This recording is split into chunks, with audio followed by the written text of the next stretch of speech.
के एसोसिएट के YouTube channel में आपका स्वागत है दोस्तों जीएसटी आया था 2017 में। तब जीएसटी नंबर लेना बहुत ही इजी था अगर आपके डॉक्यूमेंट सही होते तो। आज हम हैं 2024 में, तो जीएसटी में काफ़ी चेंज हो गया है। जो जीएसटी रजिस्ट्रेशन की प्रोसेस है वो कर दी गई है काफ़ी कॉम्प्लिकेटेड। अब आपको जीएसटी नंबर लेना बहुत ही मुश्किल हो गया है और बहुत ज़्यादा चेंज है। तो दोस्तों आपके साथ इस वीडियो में डिस्कस करूंगा। आपके लिए जानना बहुत ही ज़रूरी है अगर आप एक से ज़्यादा जीएसटी नंबर अप्लाई करते हैं या आपका बिजनेस है और आप जीएसटी नंबर लेने की सोच रहे हैं, तो इस वीडियो को एंड तक देखिएगा। तो दोस्तों अभी तक आपने हमारे चैनल को सब्सक्राइब नहीं किया, दोस्तों पहले सब्सक्राइब कर लीजिए। बिना किसी देरी के चलिए आगे बढ़ते हैं। जीएसटी रजिस्ट्रेशन के लिए आपको आना होता है gst.gov.in पर। यहाँ नीचे जाने पर आपको एक ऑप्शन दी होती है रजिस्टर नाउ की, इस पर आपको क्लिक करना है और जो भी डिटेल नए रजिस्ट्रेशन के लिए मांगी जाती है वो यहाँ पर आपको एंटर करना है। पहले आईएमए इन कैटेगरी में से आपको सिलेक्ट करना है, फिर आपका state, district, legal name of the business in pen, permanent account number, email address और अपना मोबाइल नंबर एंटर करना होता है। प्रोसीड करके आप जीएसटी रजिस्ट्रेशन के लिए अप्लाई करके ये सारे स्टेप आप कंप्लीट करते हैं। सबसे एंड का स्टेप जो है आता है हमारा आधार ऑथेंटिकेशन, और ये सभी के पास ये ऑप्शन अवेलेबल होती है। प्रोप्राइटर के साथ अगर प्रमोटर है या पार्टनर है तो उनका या प्राइमरी ऑथराइज सिग्नेचरी का किया जाता है।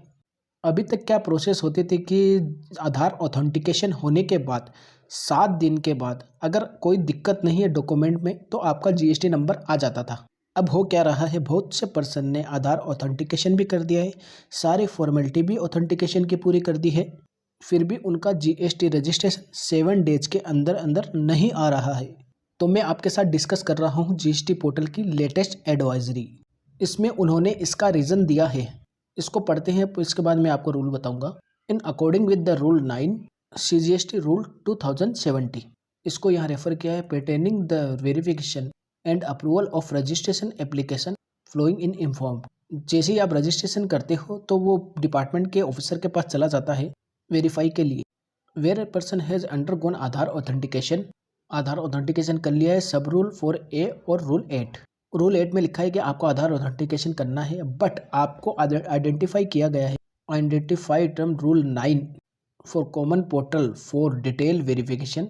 Your application for registration would you proceed with 30 days of application submission. आपके लिए रजिस्ट्रेशन लेना इसलिए मुश्किल हो गया है, वेदर अगर आपका आधार ऑथेंटिकेशन हो भी गया है फिर भी जीएसटी पोर्टल आपकी प्रोफाइल भेजता है आगे डिपार्टमेंट में ऑफिसर को कि वो किसी भी टैक्स पेयर को एज रिस्क पैरामीटर ये जज कर सकते हैं क्या उनका फिजिकल वेरिफिकेशन होना चाहिए या नहीं।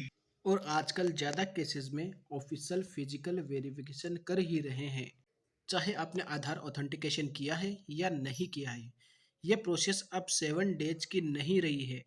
पहले 7 दिन के अंदर आपके पास रजिस्ट्रेशन आ जाता था, लेकिन अब ये process 30 days of application submission होगी। फिर आपके ऑफिसर आपसे बात करेगा कोई डॉक्यूमेंट में दिक्कत होगी तो प्रोसेस बहुत ही लेंदी हो चुकी है जीएसटी रजिस्ट्रेशन की।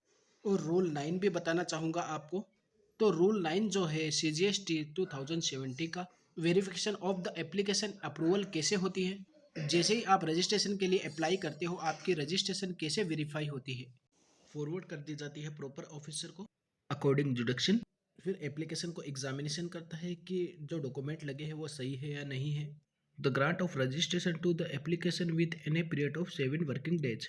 और ये सब चेक करने के बाद अगर ठीक है तो फिर 7 दिन के बाद या तो आपको जीएसटी नंबर मिल जाता है या फिर आपके पास कोई क्यूरी लग के आ जाती है, फिर आपको उसका रिप्लाई देना होता है। फिर यहाँ पर प्रोविजो डाला गया है, कोई ऐसा पर्सन है जिसने आधार ऑथेंटिकेशन किया ही नहीं था या फिर ऑप्ट ही नहीं किया था आधार ऑथेंटिकेशन को, या आधार ऑथेंटिकेशन हुआ ही नहीं है, या किसी पर्सन ने आधार ऑथेंटिकेशन तो कर दिया पर ये बता रहा है प्रोविजो के रिस्क बेसिस पर फाइल है, फिर फिजिकल वेरिफिकेशन किया जाएगा प्रिंसिपल ऑफ पैलेस का। फिर इस केस में आपको रजिस्ट्रेशन ग्रांट किया जाएगा विद इन 30 डेज के अंदर after physical verification under rule 25 and verification of such document of the proper officer may dim.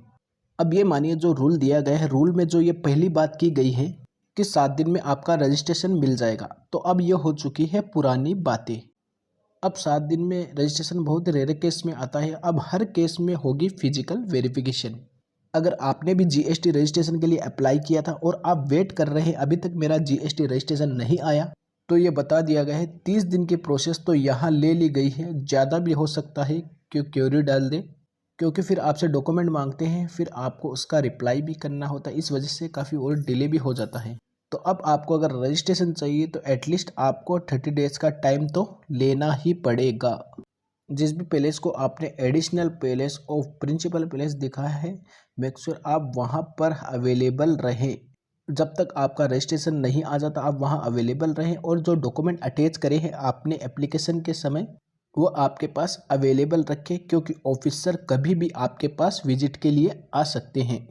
But आपके ऑफिस होना चाहिए। आपने जो गुड्स और सर्विस प्रोवाइड के लिए जो भी आपने अपना बिजनेस प्लेस दिखाया है जीएसटी रजिस्ट्रेशन में, तो पहले 2017 में जब जीएसटी आया था, जीएसटी रजिस्ट्रेशन लेना मुश्किल नहीं था। सारी जो प्रोसेस थी वो ऑनलाइन ही थी।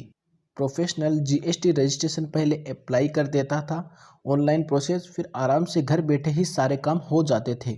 बट अब ये प्रोसेस दोनों ही ऑफलाइन और ऑनलाइन हो चुकी है। अगर लेटेस्ट आपने जीएसटी रजिस्ट्रेशन के लिए अप्लाई किया है और आपको कोई दिक्कत आ रही है तो आप कमेंट बॉक्स में ज़रूर डालें। क्या क्या दिक्कत फेस करनी पड़ सकती है, और भी पर्सन हमसे जुड़े हैं उनको भी ये पता चले। और आप जीएसटी रजिस्ट्रेशन खुद अप्लाई करना चाहते हैं तो उसकी ऑलरेडी वीडियो हमारे चैनल पर है। तो दोस्तों चैनल को सब्सक्राइब ज़रूर करें।